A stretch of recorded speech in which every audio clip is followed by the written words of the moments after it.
Welcome to Section 4, Active Listening. Click Begin to get started. Listening is an essential leadership skill, yet the importance of active listening in enabling successful construction projects is often overlooked.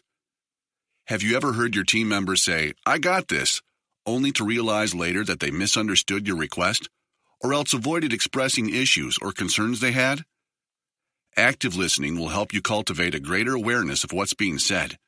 When you listen actively, you carefully consider how the person receiving the relayed information will interpret it. As you develop your listening skills throughout this course, you will increase your ability to understand the difference between the words spoken and the meaning that underlies them, which is oftentimes not the same thing. By employing active listening, you promote trust within your team and among stakeholders, dramatically improving the performance and delivery of large and complex projects. This section will help you to understand nuanced communication between multiple parties and be able to engage at a deeper level. Understand the role culture plays in how we think and behave. Understand the implications of poor listening on built environment projects, and learn how to build self-awareness to improve active listening. Click Next to get started. Peter Drucker, the world-renowned management thinker, summed up active listening best when he said, "The most important thing in communication is hearing what isn't said." Similarly, Mehrabian's rule of personal communication states that communication is roughly 55% body language, 38% tone of voice, and 7% actual words spoken. Now, think about a recent built environment project of yours. Were you surprised by something you said that was misinterpreted? Can you identify some reasons why your message was not understood clearly by your audience? How would you have made your message effective, considering your project stakeholders are unique individuals with different perspectives, and that all messages are interpreted through a lens, one filtered by life experience and belief systems?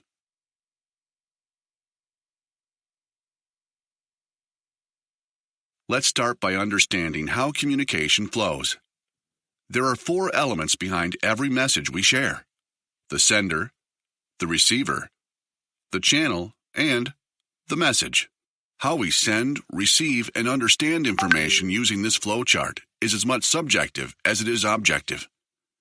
When we act as receiver, we tend to focus on and prioritize what we think is the most important element of the message, without thinking deeply enough about the intent of the sender. This is especially true if we are expected to act or react in some way due to the content within the message, such as a direction or order. In other words, the broader context or important ancillary information may be lost. Let's start by understanding how communication flows.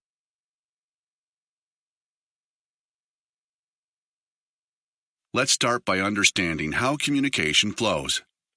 There are 4 elements behind every message we share: the sender, the receiver, the channel, and the message. How we send, receive, and understand information using this flowchart is as much subjective as it is objective.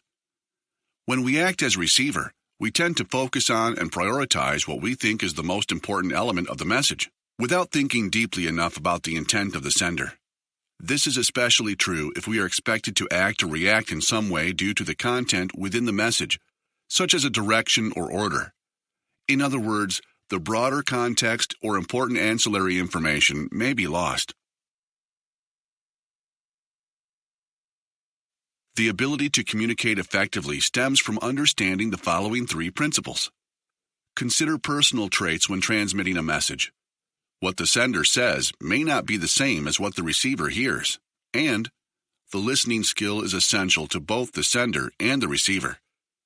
Download the PDF to learn more about elements and principles of effective communication.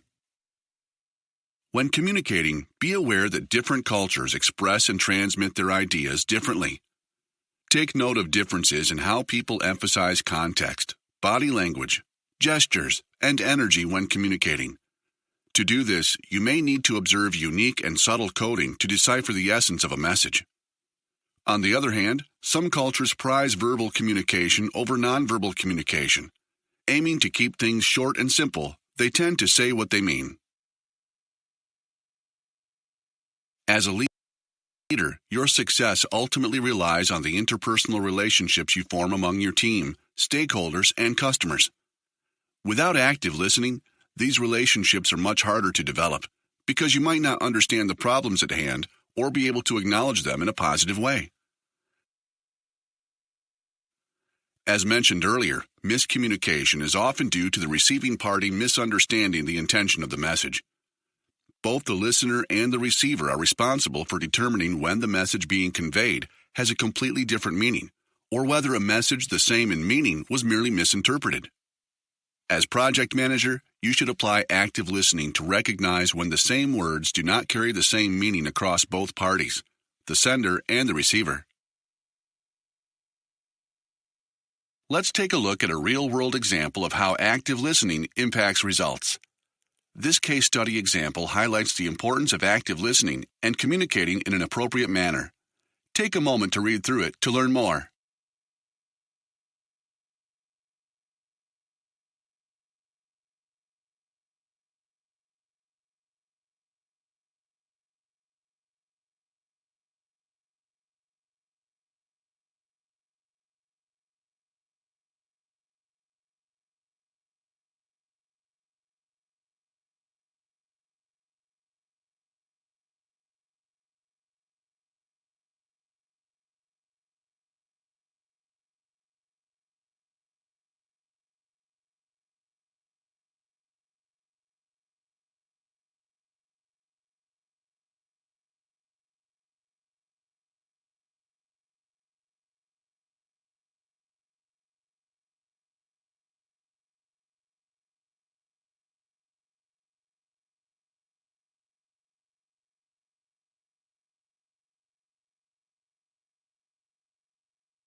One thing that differentiates a great project manager from an average one is the time they dedicate to listening and understanding their team and stakeholders. They build trust and create a culture of candid, open conversation to discuss risks and issues head-on. If you're in a hurry and don't allot sufficient time to listen well, you may be setting yourself up for problems later on. When a team member approaches you with important information on risks, issues, and concerns they have identified, create the time and place to focus fully on what is being communicated to you. Project managers who build active listening skills tend to be more accountable and proactive. Go into new conversations with an open mind so that you really understand what the person is saying. Ask questions to clarify the intention and seek real understanding. Stay in the conversation to ensure there is no risk of misinterpretation. According to David Sanbamatsu, a psychology professor at the University of Utah, people who engage in multitasking often do so not because they have the ability, but because they are less able to block out distractions and focus on a singular task. We live in a world bombarded with distractions. Communication technology is an obvious example. Phone notifications, instant messaging, and the perception that certain messages demand immediate response cause us to lose concentration and harm our ability to focus on in-person conversations. So, turn off notifications and allocate time in your calendar for uninterrupted conversations that require your undivided attention. We have a tendency to receive a message and interpret its meaning to validate a pre-existing perspective. Avoid this temptation, as it results in poor listening and allows our preconceived notions of a situation to take over. Written notes are one way to help us avoid the risk of recalling conversations through an interpretive lens. The practice of internalizing and repeating what has been said is critical to active listening and important in one-to-one communication. It will encourage you to avoid misinterpretation and promote engagement and trust with the person to whom you are speaking. In group discussions, this practice is minimized, but still carries some relevance. We have choices in how we listen. We may disagree and defend, jump to a solution, or listen with intention. Click on each choice to learn more.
You will need to adapt your communication style to accommodate different cultures. In some organizations, the culture may expect its people to challenge and confront each other in order to bring stronger alignment and clarity of purpose, whereas in other organizations, that is seen as inappropriate. Built environment projects bring people together from different backgrounds and cultures. Knowing the culture when dealing with project team members is important so you can adapt your communication style to fit their cultural communication norms. When someone isn't aligned or agreeing with a key message and wants to undermine and go against the intention of the message, they are engaging in passive resistance. They might say yes or offer an opinion that gives the impression that they are in agreement, even if they completely disagree.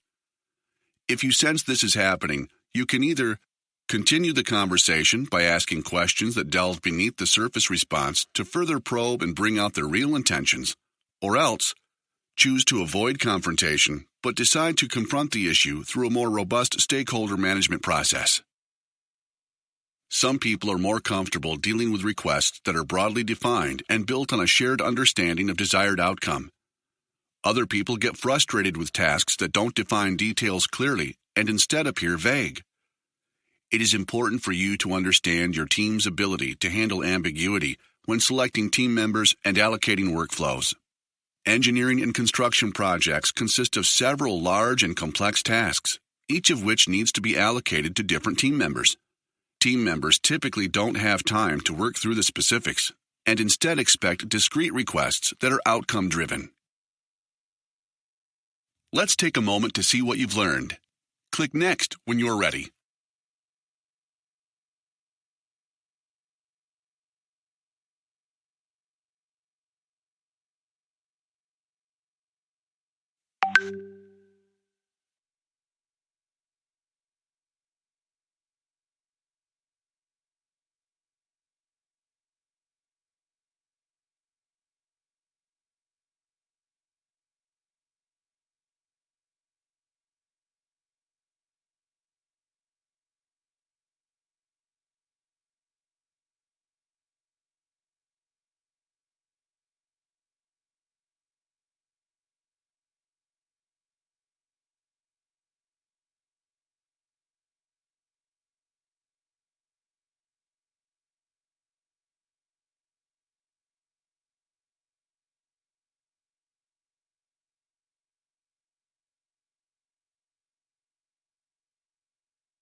Here is a suggestion of further reading on this topic. Once you have reviewed this information, click Next to move on.